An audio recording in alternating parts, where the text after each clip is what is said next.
গত ভিডিওতে আমরা দেখছিলাম আমার গ্লাস আধা খালি আধা ভরা কোনোটাই না, এমনকি গ্লাস থেকে সব পানি ফালাইয়া দিলেও ওইটা বাতাস দ্বারা ফুল থাকবে। আজকের এই ভিডিওতে আমরা দেখবো ওই গ্লাসের ভেতরে কতগুলো অণুপরমাণু আছে, তা কি গুইনা বের করা সম্ভব কিনা, আর এর ভর কত। ভিডিও শুরুর আগে বইলা দেই কেন আমাদের গ্লাসটা খালি মনে হইতেছে। যেমনটা আমরা জানি গ্লাসের ভেতরে আছে বাতাস, আর বাতাস মানে গ্যাস, আর গ্যাসের আন্তঃআণবিক আকর্ষণ শক্তি কম থাকে। ভালোভাবে বললে কঠিন পদার্থের আন্তঃআণবিক শক্তি বেশি থাকে, তার ফলে অণুপরমাণুগুলো কাছাকাছি থাকে আর পদার্থটা কঠিন হয়। যখন কঠিন পদার্থের তাপ দেওয়া হয় তখন এতে থাকা আন্তঃআণবিক শক্তিগুলো দুর্বল হতে থাকে, তার ফলে অণুপরমাণুগুলো দূরে দূরে চলে যায়। আর যখন অতিরিক্ত তাপ দেওয়া হয় তখন একটা অনেক দূরে চলে যায়, আর তার ফলে এক অণু থেকে আরেক অণুর ভেতর দিয়ে অনেক জায়গা ফাঁকা থাকে, আর এই ফাঁকা দিয়ে আলো অনায়াসে চলাচল করতে পারে। আর এর ফলে গ্লাসের ভেতরে বাতাস থাকলেও আমরা তা দেখতে পারি না। কিন্তু কতটুকু বাতাস, কতগুলো অণুপরমাণু গুইনাকে বের করা সম্ভব? চলেন চেষ্টা করি। চলেন চেষ্টা করি। দেখাই যায় না এটা গুণ বাড়লি গেছে, ফালতু কথা। তো আপনি যদি সব ইনফরমেশন থাকে তাহলে গুণা যাইবো। তো গুণা নিতে যাবো না, আর যাইবো ইনফরমেশন থাকলে যাইবো। প্রতি 11 বছর পর পর বাংলাদেশে আদমশুমারি হয়। বাংলাদেশের জনসংখ্যা 180 মিলিয়নের চাইতেও বেশি। তবে এটা গোনা যে কতটা প্যারাদায়ক আমি বলতেছি। আপনি যদি সারা বছর 365 দিন 24 ঘন্টা প্রতি সেকেন্ড খাওয়া দাওয়া ঘুম সব বাদ দিয়া যদি সেকেন্ডে 3টা করে সংখ্যা গুনতে থাকেন, তাহলে আপনার 1 বিলিয়ন পর্যন্ত গুনতে সময় লাগবে 10.5 বছরের একটু বেশি। আর 1 ট্রিলিয়ন পর্যন্ত গুনতে সময় লাগবে 10,500 বছর। আর আমরা তো বাতাস খালি চোখে দেখতেই পারি না, এর অন্য কতগুলো হইব। আচ্ছা, সহজের জন্য চলেন এমন একটা পদার্থ নেই যা আমরা খালি চোখে দেখতে পারি। তারা নিলে কেমন হয়? আকাশে তো অনেকগুলাই তারা চলে।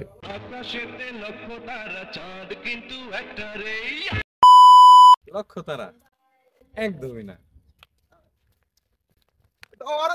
কানের বল ধরবি তুই, তার মাথায় 3 সেটে মারু, তারপরে দিনে বেলা তা দেখবি তুই। যাই হোক, বইলা দেই, আমাদের চোখের ত্রিসীমানায় 6,000-এর মতো তারা আছে। তা সবগুলো তারা আপনি একসাথে দেখতে পারবেন না। এর কারণ পৃথিবী গোলাকার। আপনার সামনে শুধুমাত্র পৃথিবীর এক পাশ খালি থাকবে, তার মানে 3,000টা তারা। তবে আপনি যদি গ্রামে না থেকে শহরে থাকেন, শহরের লাইট পলিউশন, এয়ার পলিউশন, সব পলিউশন মিলা এই সংখ্যাটা আরো ড্রপ করব। আর যদি হয় পূর্ণিমার রাত, তাহলে 3,000 সংখ্যাটা টপ করে নাই আসবে 300-তে। ট্রাই করে দেখেন। আবার এমনও কিছু শহর আছে যেখানে রাতের বেলা তারাই দেখা যায় না।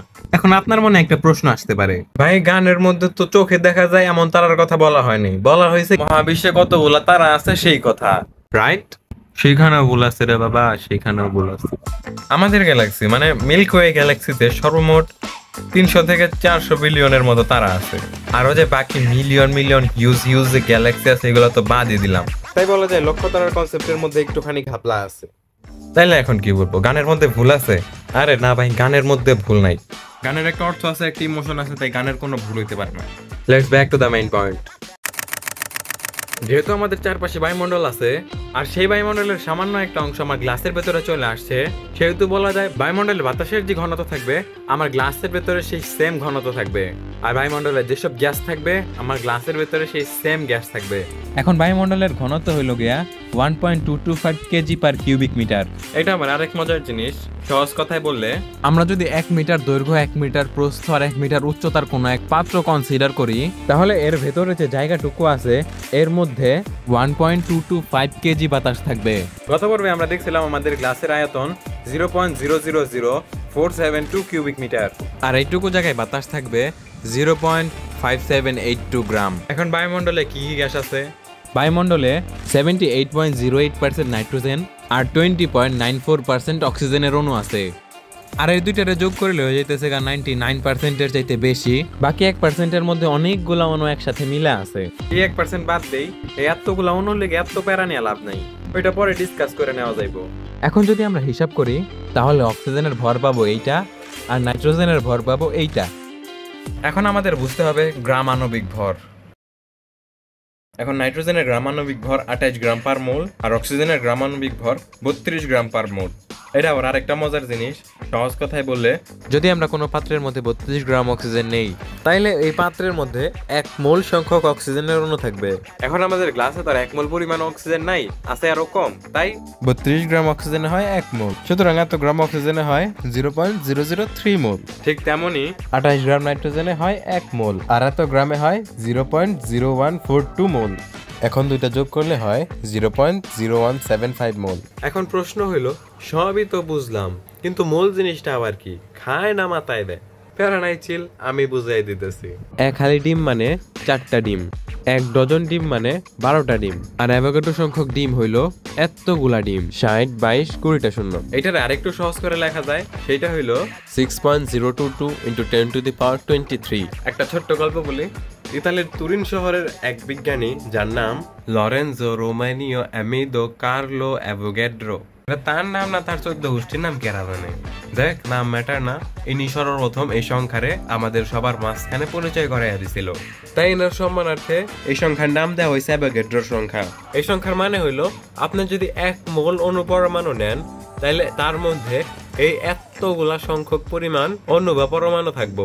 এখন 1 মোলে যদি এতগুলা অণু থাকে, তাহলে আমার গ্লাসে যে 0.0175 মোল আছে, সেখানে কতগুলা অণু থাকবো? এটারে বের করতে হইলে আমাদের মোল সংখ্যারে দিয়া অ্যাভোগাড্রো সংখ্যারে গুণ করতে হইব। এটাই হবে আমাদের শেষ উত্তর। উত্তর হইব 1.054 × 10⁻22। এটার একটু ছোট করে লেখা যায়, শুধু দশমিকটা একবার ডাইনা যাইব আর পাওয়ার একটা কইমা যাইব। এটা লেখার কারণ হলো 10⁻21 কে আমরা সেক্সটিলিয়ন বলে থাকি, তার মানে 10.5 সেক্সটিলিয়নটি অণু। এবার আসেন পরমাণুতে। যেহেতু নাইট্রোজেন আর অক্সিজেন ডায়াটমিক মৌল, ডায়াটমিক মানে হলো 2টা পরমাণু মিলে একটা অণু হয়। তাই বলা যায়, যতগুলো আমাদের অণু থাকবে তারে 2 দিয়ে গুণ করলেই আমরা পরমাণুর সংখ্যা পাই যাবো।